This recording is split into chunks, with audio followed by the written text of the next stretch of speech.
teaching came my way. My parents come from very humble beginnings. My mother was a college teacher and my father too loved teaching young kids.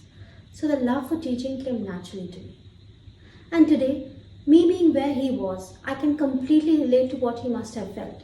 Something which leads to serene inner peace. In 2011, a happily married me, mother of two wonderful boys, tagged along with my close friend Jeshul Jaiswal to teach art to a bunch of super enthusiastic children belonging to the low-income group. I can now say that my bonding with the children started from that art class. A chance meeting with the very inspiring Nirmala Venkatesan in 2013 developed into a friendship over numerous discussions. We both realized that we shared the same perspective of the society we wanted to leave behind for our children. Gears rolled and our common passions and ideas to bring about positive change at grassroots level resulted in the birth of the Spark Change Foundation in 2015. It's been 5 years now and we haven't looked back. One of our primary aims was to completely shatter the notion that youngsters from low-income families cannot be achievers, that the daughter of a maid will only be employed as a maid when she grows up, or that the son of a driver will only grow up to drive cars for the others, when in fact their aspiration touches the sky. Given the right mentoring, this can indeed be turned into reality. The world's current youth population is 18%, and in India that figure is 34%, making it the country with the highest youth population. It is to this group of young minds that my generation will be passing the baton to, entrusting them with the well-being of the nation.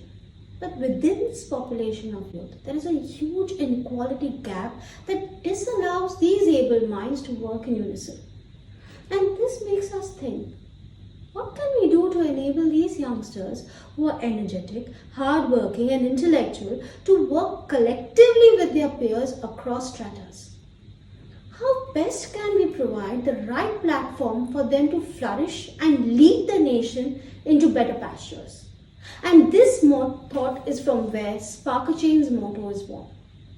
Educate, encourage, empower, excel. Let me elaborate.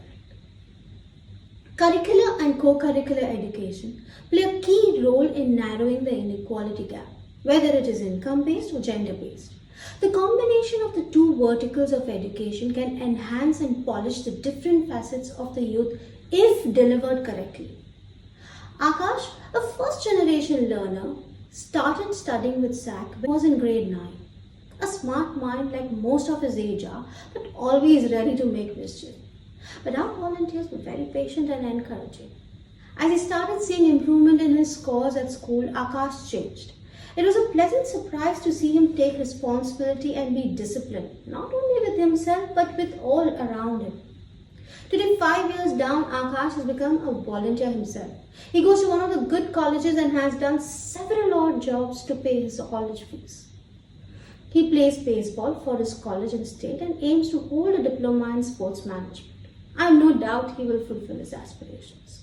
It goes to prove that interaction with adults and peers who hold the youth's best interests to heart provides a platform for them to grow into well-nurtured individuals. They can develop bonds with their peers across stratas. When peers bearing similar free-spirited compassions connect, you can be sure to expect a robust community. This holds the power to steer the nation towards a better and brighter tomorrow. The story of the girl child in India has been tragic mostly. This is now changing.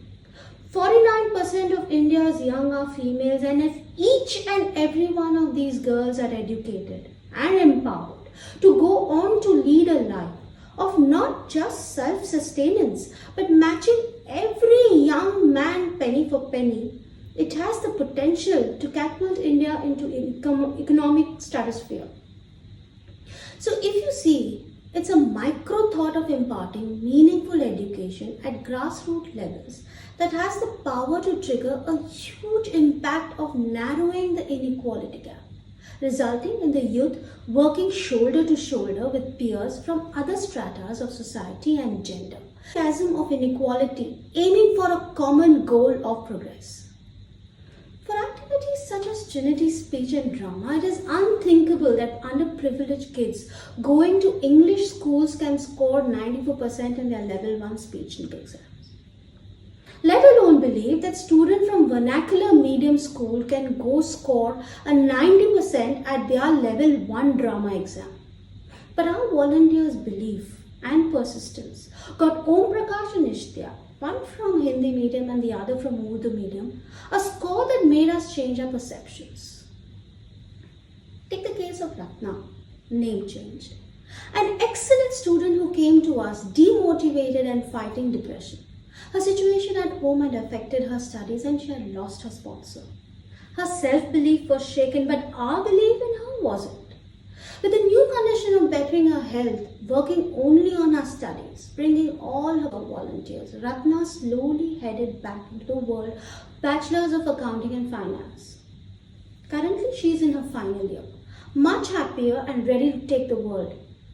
She has been studying on her own, turning down the tuitions I offer to enroll her into. That's the medal she's made of.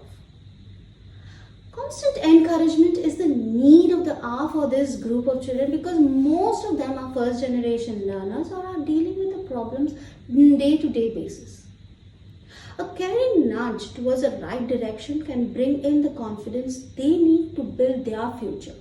The very understanding that someone they trust has their back is enough to strengthen their self-belief.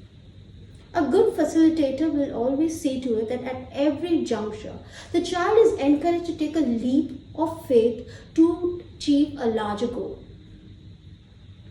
Empowering the youth is not just based on education.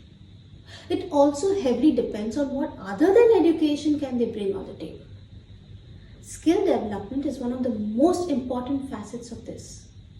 Sultan Sheikh, a student at SAC, would have never realized that his heart lay in baking had he not had the chance to attend a workshop on bread and pastry making at the School for European Pastry. Seeing his passion for this, he was given a month-long training at SEP. Sultan shows that it doesn't matter if you are not from an English medium school, nor does it matter that you are just an average student. What matters is how much effort are you ready to put into making a career in what you love doing. For that matter, nor would Karan and Omkar have ever thought of a career in electronic engineering or software engineering if they had never handled integrated circuits, capacitors, blown a few LEDs and learned to program in Arduino language. Experiential learning can change the outlook towards different mainstreams and offbeat careers. So bring it on. Partner with other NGOs for facilitating social emotional learning, STEM education and exposures to key vocations like hospitality, retailing, banking, digital literacy, arts and architecture. The perfect combination of education and skill sets can prove to be very beneficial in terms of employability, thus helping narrow that inequality gap. Excellence is a product of meaningful education that has been encouraged to choose the best path it is suited for and appropriately empowered to grow. In this excellence lies the bright future of a nation. Each young mind that excels contributes to the growth of a nation.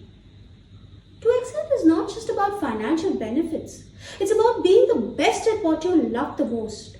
Work life takes up most hours a day and those hours should be spent happily because only if they are will there be productive work and only if there is productive work there will be a rich economy.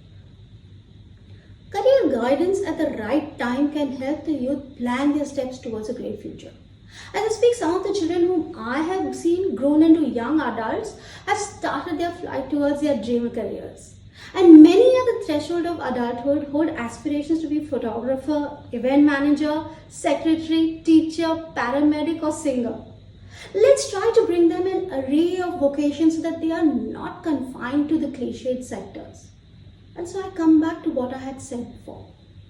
NGOs like SAC imparting meaningful education at grassroots levels can definitely narrow the inequality between stratas within our societies and substantially impact the macros of our economy in the year to come. And it is for us to take the first step to educate, encourage, empower, excel. John F. Kennedy once said, our most basic common link is that we all inhabit this planet. We all breathe the same air. And we all cherish our children's future. With that, I'd like to thank all of you for listening in and giving me this privilege to share my thoughts and my story. Thank you.